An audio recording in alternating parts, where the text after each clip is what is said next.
La peste, por Albert Camus, capítulo 5, parte 10. En general, se esforzó en no relatar más que lo que vio, y en no dar a sus compañeros de peste pensamientos que no estaban obligados a formular, en utilizar únicamente los textos que al azar o la desgracia pusieron en sus manos. Siendo una vez llevado a declarar en un crimen, guardó una cierta reserva, como conviene a un testigo de buena voluntad.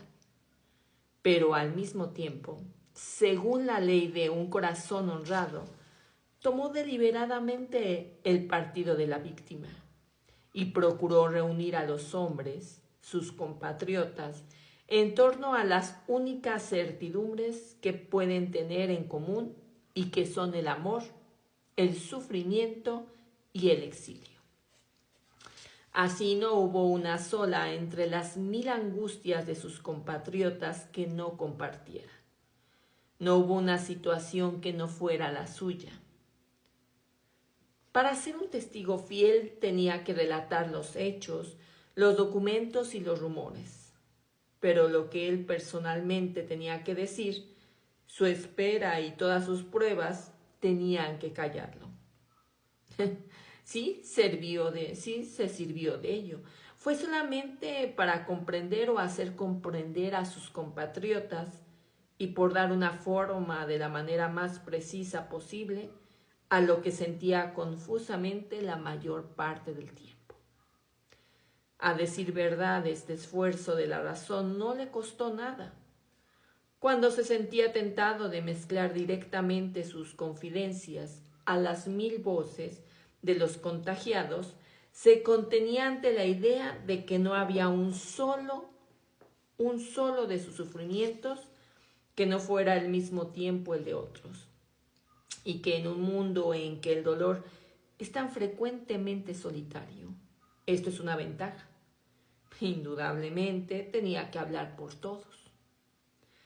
Pero hay uno entre todos por el cual el doctor Ryu no podía hablar y del cual Turreau dijo un día: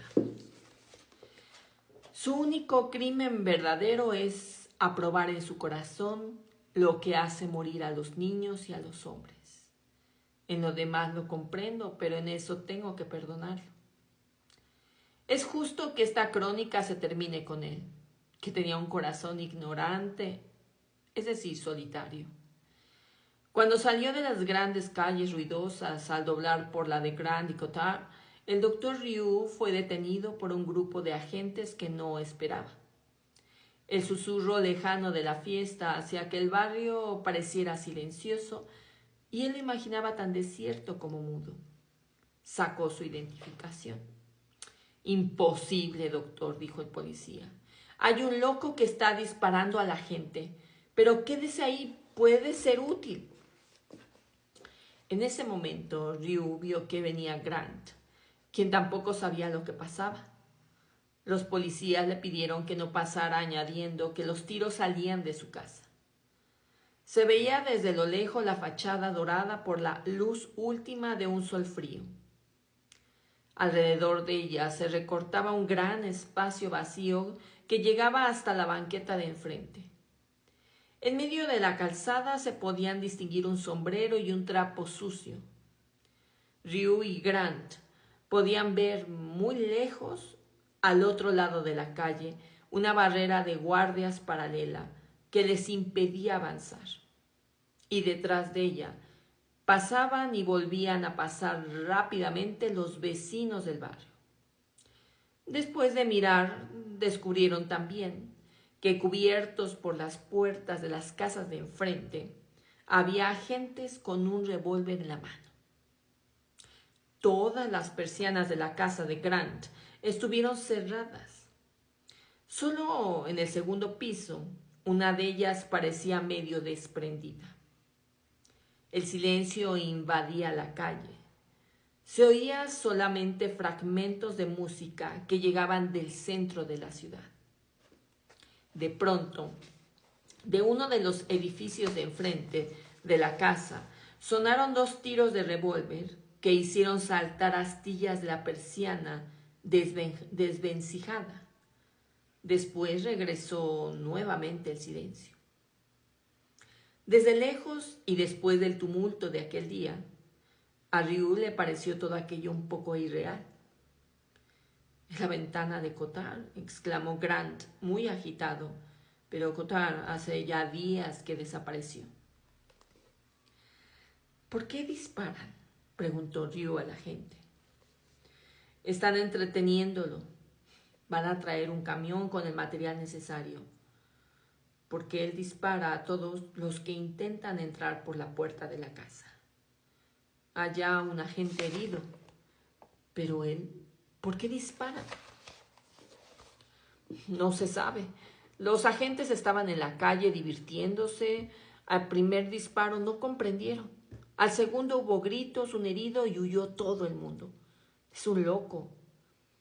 En el silencio que volvía nuevamente, los minutos transcurrieron lentamente. Por el otro lado de la calle, apareció de repente un perro, el primero que Ryu veía desde hace mucho tiempo. Era un spaniel muy sucio que sus dueños debían tener escondido hasta entonces y que venía trotando junto a la pared. Cuando llegó a la puerta, titubeó un poco, se sentó sobre sus patas traseras y se volteó para morderse las pulgas. Los agentes empezaron a silbarle. El perro levantó la cabeza y se decidió a cruzar la calle para ir a oler el sombrero. En el mismo momento, un disparo se escuchó en el segundo piso y el perro dio un salto volteándose y se fue moviendo violentamente las patas hasta que cayó al fin, de lado, sacudido por largos estremecimientos. En respuesta, 5 o 6 detonaciones provenientes de las puertas de enfrente golpearon nuevamente la persiana. Volvió el silencio. El sol había girado un poco y la sombra iba aproximándose a la ventana de Cotard. En la calle, detrás del doctor, se oyó frenar un coche. «Ahí están», dijo el agente. Los policías bajaron del camión con cuerdas, una escalera y 2 paquetes rectangulares envueltos de hule. Se metieron por una calle que rodeaba la manzana donde estaba situada la casa de Grant. Un momento después se podía intuir, en lugar de ver, cierta agitación en las puertas de las casas de aquella manzana. Luego hubo una espera. El perro ya no se movía, estaba tendido en medio de un charco oscuro.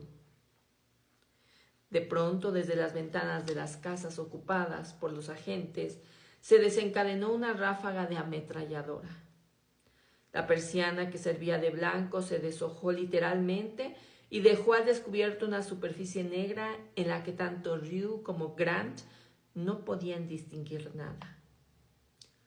Cuando pararon los tiros, una segunda ametralladora crepitó en la esquina de otra casa.